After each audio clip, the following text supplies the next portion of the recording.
हम सब अपने जीवन में कुछ ना कुछ हासिल करना चाहते हैं। किसी को मर्सिडीज चाहिए तो किसी को आलीशान विला, किसी को सरकारी नौकरी चाहिए तो किसी को सुंदर कन्या। लेकिन क्या हमारे ये डिज़ायर्स, हमारी ये कामनाएं कभी पूरी भी हो सकती है? नमस्कार, मैं फिर एक बार आप सभी का गीता अमृत में हार्दिक स्वागत करता हूँ। साथियों, आज हम बात करने वाले हैं कि हमारी कामनाओं की, हमारे डिज़ायर्स की प्रकृति क्या रहनी चाहिए। आज के युग में प्रत्येक मनुष्य की कुछ ना कुछ अपेक्षाएं हैं। उसे फेमस होना है, बहुत सारा धन कमाना है, ऐशो आराम वाली जिंदगी को भोगना है। लेकिन अगर विचार किया जाए तो क्या इस संसार में कुछ भी स्थिर है, कुछ भी स्थायी है?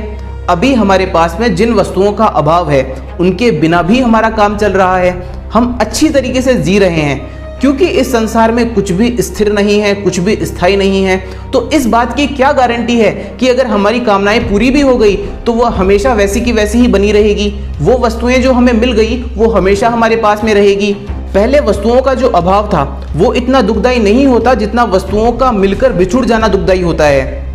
मगर मज़े की बात तो यह है कि यह जानते हुए भी कि कोई भी वस्तु हमेशा मेरे पास नहीं रह सकती, फिर भी हम अपने लोभ के कारण लगातार उन वस्तुओं को पाने का प्रयास करते रहते हैं।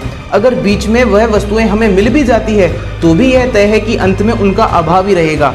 जिस प्रकार एक छोटा बच्चा नए खिलौने के लिए जिद करता है, लेकिन जब वह खिलौना उसे मिल जाता है तो उसके बाद में उस खिलौने का महत्व उसके लिए खत्म हो जाता है और थोड़ी ही देर बाद में वो एक नए खिलौने की मांग करता है। ठीक उसी प्रकार हमारा भी कोई भी डिज़ायर पूरा हो जाता है तो कुछ ही समय के लिए इसका महत्व बरकरार रहता है, मिलते ही उसका महत्व वह खो बैठता है। इसे और अच्छी तरीके से इस पंक्ति से भी समझा जा सकता है कि दुनिया जिसे कहते हैं जादू का खिलौना है, जो मिल गया सो मिट्टी है, ना मिला वो सोना है। तो अब प्रश्न ये है कि हमारे डिज़ायर्स की प्रकृति क्या रहनी चाहिए, और इसका जवाब हम सब बहुत अच्छी तरीके से जानते हैं, और वो है सेल्वेशन ऑफ सोल, यानी कि आत्मा का उद्धार।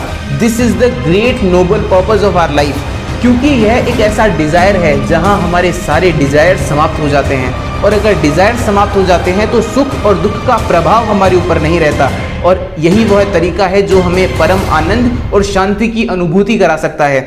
आज की वीडियो का सार यही है कि अपने जीवन को परमार्थ और दूसरों की सेवा में समर्पित करने की कामना ही श्रेष्ठ कामना है, और इसके लिए जो बात सबसे ज़्यादा आवश्यक है वह यह है कि हम अपने इंद्रिय जनित सुख से ऊपर उठकर परमार्थ की अवधारणा को समझने का प्रयास करें।